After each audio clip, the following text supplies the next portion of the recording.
Hello बच्चों, मैं हूं डॉक्टर राज, government senior secondary school पचीना Charkhi Dadri. पहले भी मैंने जो है समाज प्रकरण पे और संधि प्रकरण पे वीडियो बनाई थी, बड़ी सरल और स्पष्ट। आज मैं ध्वनि के वर्गीकरण स्पेशल उच्चारण स्थान पर वीडियो बनाने जा रही हूँ। मुझे आशा है कि आप इसे भी पसंद करेंगे। देखो, ध्वनि के प्रधान अंग उच्चारण स्थान और पर्यतन होते हैं। कौन कौन से होते हैं ध्वनि के प्रधान अंग? उच्चारण स्थान और पर्यतन होते हैं। स्थान व पर्यतनों का उच्चारण अवयवों से विशेष संबंध होता है। किसका? ध्वनि का। क्या है? स्थान व पर्यतनों का उच्चारण अवयवों से, अर्थात उच्चारण अंगों से भी बोल सकते हैं बच्चों कि स्थान और पर्यतनों का उच्चारण अवयव से विशेष संबंध होता है। क्यों? क्योंकि अवयव या अंग की सहायता से ही भाषा ध्वनियों का उच्चारण किया जाता है। किसकी सहायता से किया जाता है? अंगों की सहायता से। किसके अंगों की? ये जो है उच्चारण अवयव हैं, इनकी सहायता से ध्वनि का जो है उच्चारण किया जाता है। इन ध्वनियों के वर्गीकरण को दो भागों में बांटते हैं, अर्थात हम ये भी कह सकते हैं कि इनके मुख्य आधार जो है वो दो माने गए हैं। कौन कौन से? एक तो स्थान, जिनको उच्चारण स्थान बोलते हैं। दूसरा है प्रियतन। स्थान मतलब जो भी हम वर्ण बोलते हैं, जो भी ध्वनि उत्पन्न होते हैं, वो किस स्थान से होती है और कितना पर्यतन लगता है, इन सब को देखते हुए हमें दो आधार माने गए हैं ध्वनियों के, और वह एक तो है स्थान यानी कि उच्चारण स्थान, और दूसरा है पर्यतन। अब नेक्स्ट हम एक एक करके बताएंगे आपको। स्थान क्या होता है? देखो, उच्चारण स्थान निश्वास वायु को जहाँ रोकते हैं अथवा बाधित करते हैं उसी स्थान कहते हैं। वो स्थान जो निश्वास वायु को रोक देते हैं या उनको बाधित कर देते हैं, उनको स्थान कहते हैं। जो ओस से लेकर कंठ तक अनेकों स्थान माने गए हैं, यानी कि होठ से लेकर और कंठ तक बहुत सारे ऐसे स्थान हैं जिनसे जो है ध्वनि उत्पन्न होती है, उन्हीं को जो है स्थान माना जाता है। स्थान के आधार पर ध्वनियों का वर्गीकरण जो है वो इस प्रकार बताया गया है, वो मैं आपको बताती हूँ एक एक करके। नंबर 1 है कंठ। कंठ क्या है? उच्चारण स्थान। पहला कि क्या है? देखो, जिन ध्वनियों का उच्चारण स्थान कंठ है उन्हें कंठे ध्वनि बोलते हैं। जिन ध्वनियों का, अर्थात जो वर्ण भी बोल सकते हैं हम, जिन ध्वनियों का उच्चारण स्थान जो है कंठ है उसे कंठे ध्वनि बोलते हैं। जैसे ये एक सूत्र है बच्चों, कुह विसर्जनीया नाम कंठ है, अर्थात एक तो वर्ण आ गया ए, दूसरा कै वर्ग है, और विसर्जनीय का मतलब होता है विसर्ग। ये जो है सारे जो है कंठ से बोले जाते हैं। देखो, मैंने एक्सप्लेन कर रखा है यहाँ पे, ए, कै वर्ग, है और विसर्ग। इन की ध्वनि जो है कंठ से बोली जाती है। समझ में आ गया बच्चों? क्लियर? नेक्स्ट हमारा तालु। देखो, तालु में क्या है? जिनके उच्चारण यानी कि जिन ध्वनियों के उच्चारण या जिन वर्णों के उच्चारण जो है तालु स्पर्श होता है। जिन वर्णों का जो है उच्चारण करते समय क्या होता है? तालु स्पर्श होता है, वह तालव्य ध्वनि कहलाते हैं, यानी कि वो तालव्य उच्चारण स्थान कहलाता है। जैसे इचु यशानाम तालु, इचु यशानाम तालु, इसे स्पष्ट है बच्चों। देखो, ई च का मतलब जयवर्ग, य और श, इनका जो है उच्चारण स्थान क्या है? तालु है।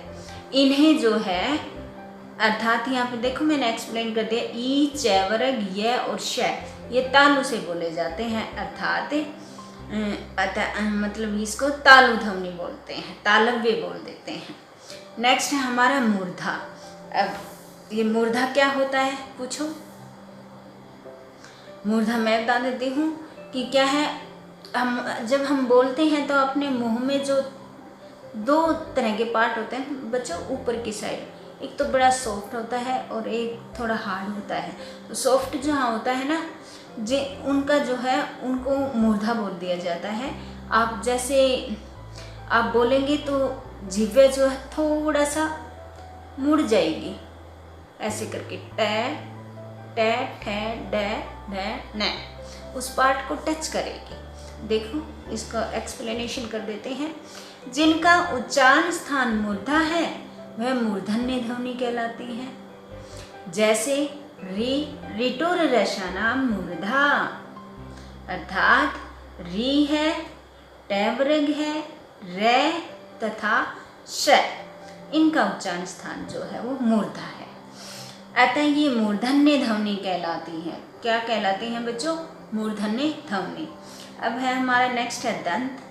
जिनका उच्चारण स्थान दंत है वे दंते ध्वनि कहलाती हैं। उनका उच्चारण स्थान, उन वर्णों का उच्चारण स्थान जो है दंते बोला जाता है। जैसे लृ तु लसा नाम दंत है, अर्थात लृ वर्ण, तैवरक और ल तथा स, इनका उच्चारण स्थान दंत होता है, अतः इनको दंते ध्वनि कहते हैं। नेक्स्ट देखो बच्चों,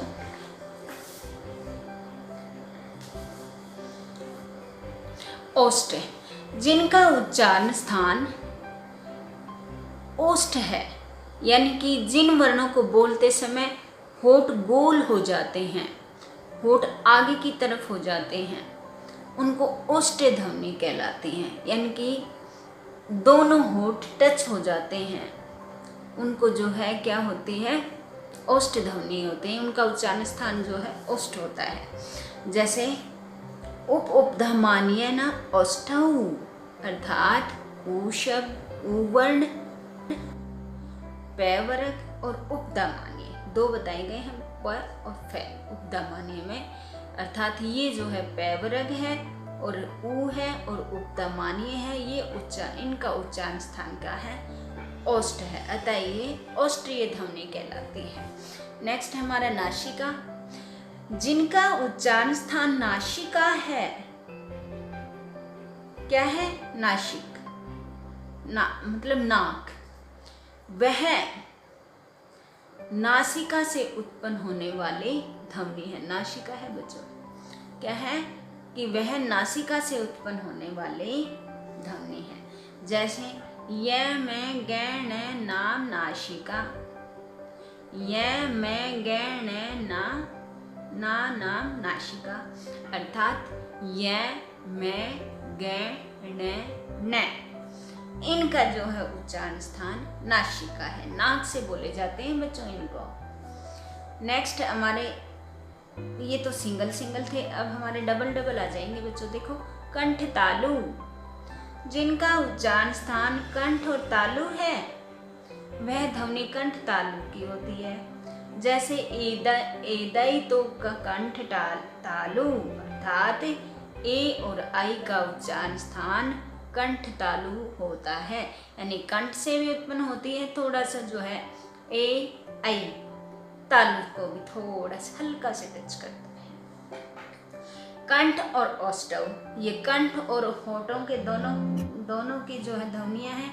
जिनका उच्चारण कंठ और ओष्ठ से होता है उसे कंठ और ओष्ठ ध्वनि कहते हैं। जैसे ओ दौ तु कंठ ओष्ठम, अर्थात ओ और औ का उच्चारण स्थान है वो कंठ और ओष्ठ है।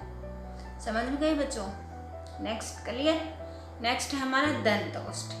जिनका उच्चारण स्थान दंत और ओष्ठ होता है वह दंतोष्ठ ध्वनि कहलाती है। जैसे वकार से दंतोष्ठम, ये बहुत बार एग्जामिनेशन में पूछा जाता है कि वकार का जो है उच्चारण स्थान क्या होता है, तो क्या होता है? दंत ओष्ठ। भूलना नहीं है बच्चों, ये बहुत बार एग्जामिनेशन में आता है। अर्थात वह जो है वो दंत और ओष्ठ से बोला जाता है। अब नेक्स्ट हमारा जिह्वा मूलीय। जिनका उच्चारण स्थान जिह्वा के मूल से होता है वे जिह्वा मूलीय ध्वनि कहलाती है। जैसे क ख, जिह्वा मूलीय, जिह्वा के मूल से जो उत्पन्न होता है वह जिह्वा मूलीय ध्वनि कहलाती है। जैसे क ख। अब है थोड़ा सा देखो बच्चों, अभ्यास के लिए मैंने एक तालिका सी बना दी है। आशा है आप आराम से याद कर पाएंगे। जैसे कंठ का उच्चारण स्थान अ, क, ख, ग, घ, र, ह और विसर्ग, इसको ग भी बोलते हैं बच्चों। तालों में ई, च, छ, ज, झ, य, य और श, ये जो सूत्र बताए थे उनमें सब आ चुके हैं बच्चों। ये मूर्धा का री, ट, ठ, ड, ढ, ण, र और स। दंत का री, त, थ, द, ध, न, ल, स।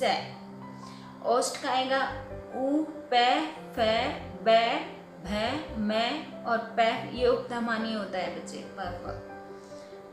नासिक, नासिका में य, न, ग, म। कंठ तालु अब दो के आ गए हैं देखो। कंठ और तालु ए, आई। कंठ और ओष्ठ ओ, औ। ओ, औ बोलते हैं तो हमारी होठों की बनावट गोल हो जाती है बच्चों।